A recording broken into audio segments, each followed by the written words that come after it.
Livro de Jeremias, capítulo 18, versículo 1.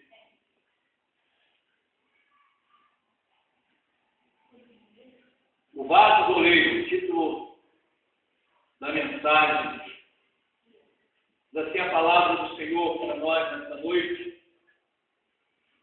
O vaso do oleiro é a inteligência do povo. A palavra do Senhor que veio a Jeremias dizendo: levanta-te e desce à casa do oleiro, e lá te farei ouvir as minhas palavras. E desci à casa do olheiro, e ele estava fazendo a sua obra soberbosa, como o vaso que ele fazia de barro que quebrou na mão do olheiro, tornou a fazer dele outro vaso, conforme te pareceu bem aos teus olhos fazer. Então veio a minha palavra do Senhor dizendo: não poderei eu fazer de vós como fez este oleiro, ó casa de Israel. Diz o Senhor: ele ficou barro na mão do olheiro, assim sois vós na minha mão, ó casa de Israel. Amém? Podemos sentar no nome de Jesus.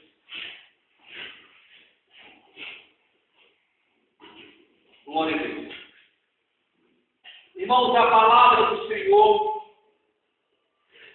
é uma palavra santa, uma palavra poderosa, uma palavra que cura, uma palavra que tem poder transformador, uma palavra que pode mudar o mundo.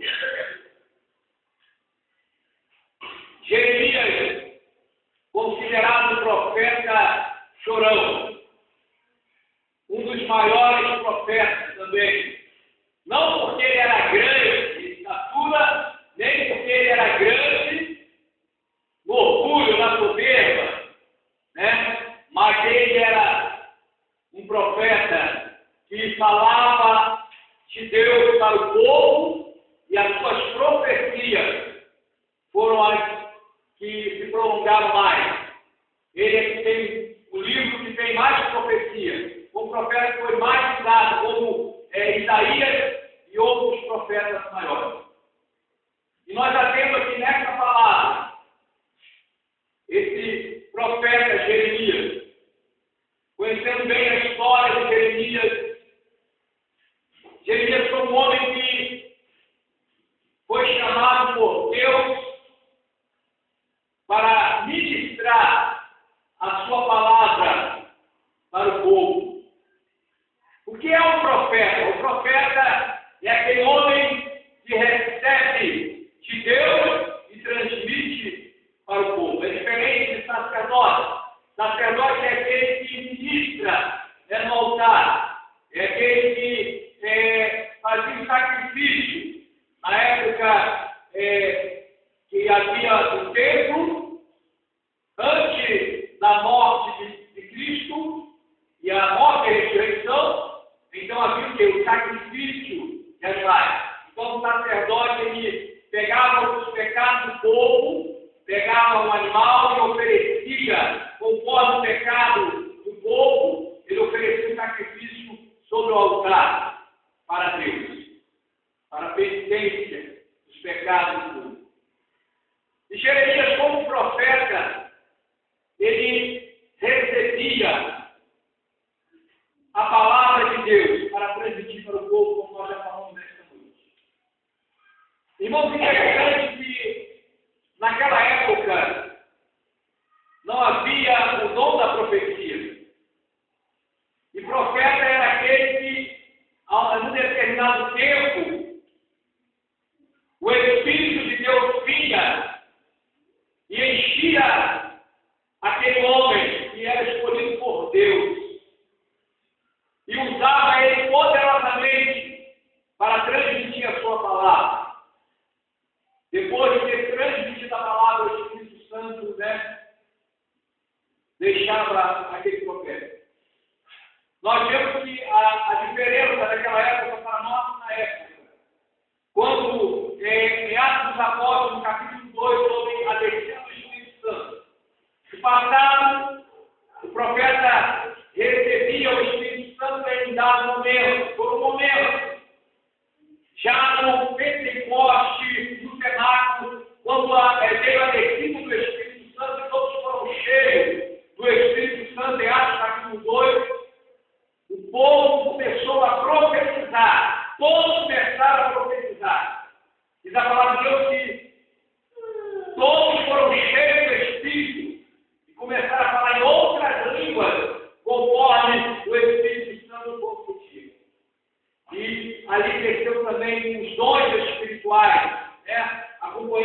batismo com o Espírito Santo.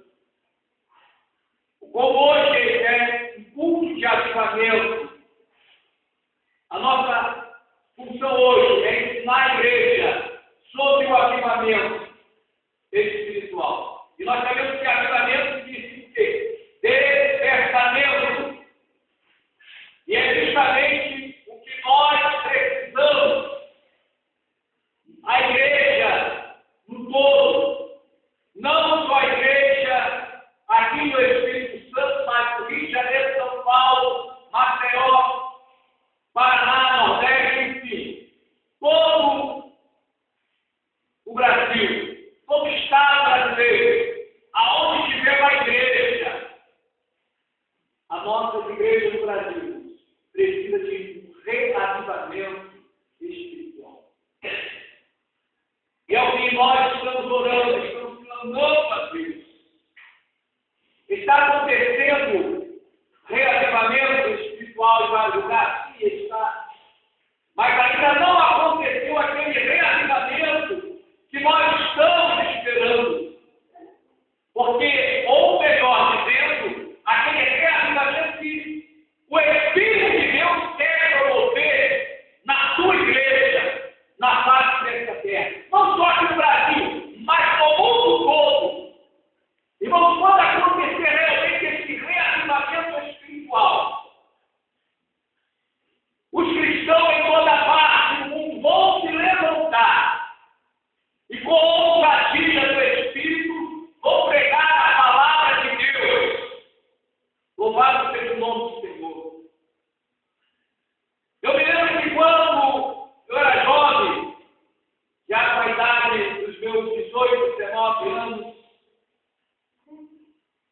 quando eu estava orando a Deus, buscando um avivamento para a minha vida, eu li um livro que eu gostaria até de indicar para os irmãos, o livro Heróis da Fé. Não existe um livro melhor do que a palavra de Deus, não existe um livro melhor do que a Bíblia. O melhor livro é a Bíblia Sagrada, mas um dos livros como os Heróis da Fé. Foi um livro que mexeu muito comigo. Por quê? Porque contava, ou conta, né? Ainda existe esse livro, a experiência dos heróis da fé, dos homens de Deus do passado, que foram usados poderosamente, que receberam avivamento, uma carta do Espírito Santo. Irmãos, quando eu comecei a ler esse livro, eu já tinha lido a palavra de Deus, a Bíblia toda. Com 16 anos eu consegui, pela misericórdia de Deus, ler a Bíblia toda em um ano. Depois continuei lendo a Bíblia com outros livros, acompanhando outros livros evangélicos. E aquilo, quando eu li aquele livro, aquilo me impactou mais ainda. E eu sei que Deus me tomava com poder extraordinário. O Espírito Santo me impulsionava a sair e a administrar a sua palavra para as pessoas na rua. Eu pegava, quando eu ia para a igreja, eu colocava o meu paletózinho, a minha gravata, vestia minha roupa direitinho, pegava no bolso de coleto, colocava no bolso e ia para a rua pregar a palavra do Senhor. Às vezes saía por volta de 7 horas da noite e chegava às 2 horas da madrugada. Isso quando eu não estava indo para a vigília. Ao invés de chegar logo na vigília por volta das 11, 10 horas, 10, 11 horas, eu chegava às 2, 3 horas da madrugada da vigília. E evangelizava muitas pessoas. Quantas das vezes no Rio de Janeiro, nas passarelas do Rio de Janeiro, nas ruas, nas praças, eu estava ali pregando a palavra, eu sozinho na madrugada. E isso não foi porque o pastor da igreja mandava que eu fosse, não, ele ensinava que nós tínhamos que ir pregar a palavra de Deus. Mas eu me coloquei porque eu vi muitos pregadores que pregavam a palavra do Senhor, como aquele versículo que diz lá em Isaías, no capítulo 6, a quem enviarei, quem está por nós? E eu dizia, ele aqui, usa como tu queres. E eu senti o calor do Espírito Santo na minha vida. Eu senti a chama do Espírito Santo arder no meu peito.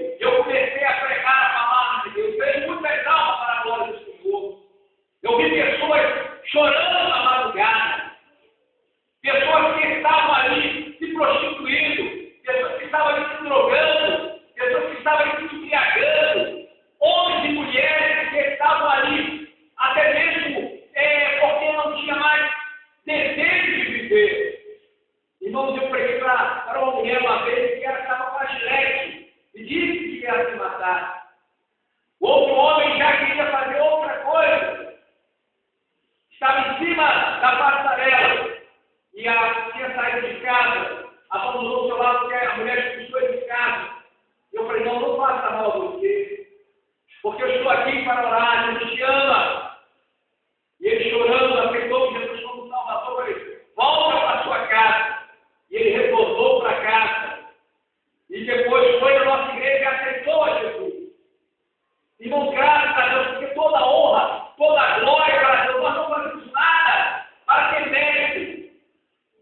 O homem de Deus, a mulher de Deus, o verdadeiro cristão, ele prega a palavra e faz a obra de Deus, não para receber vanglória, exaltação, mas para glorificar o nome daquele que reina e vive para sempre.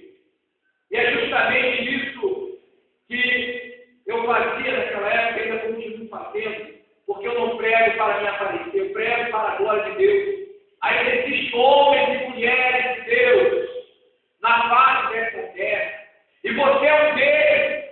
Você é um homem ou uma mulher de Deus que tem sido muitas das vezes atingido, tem sido apedrejado, pessoas têm sido atacadas, o diabo tem tentado sufocar a sua fé por causa do Evangelho.